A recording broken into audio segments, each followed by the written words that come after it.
To do donkey calf raises, you don't need a fancy machine or an adventurous training partner. Here's how to do them with basic home gym equipment. All you need is a dip belt, weights, a calf block or foot platform, and something sturdy to lean on like a weight bench. Set up the exercise by securing the weights to the dip belt using the chain. Then stand up and adjust the belt so it sits low on your hips with the weights between your legs.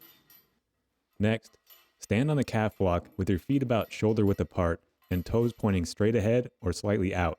Lean forward on your arms so your back is about level with the floor and your legs are relatively straight. To perform the exercise, start by lowering your heels. Then push through the balls of your feet and raise your heels while squeezing your calves.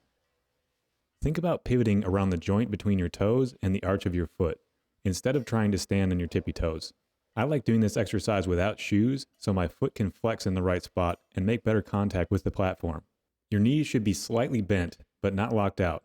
The donkey calf raise targets the upper part of your calf, similar to a standing calf raise. But being bent over puts the hamstrings and calves in a pre-stretched position, so you'll feel a deeper stretch in your calves at the bottom of the movement.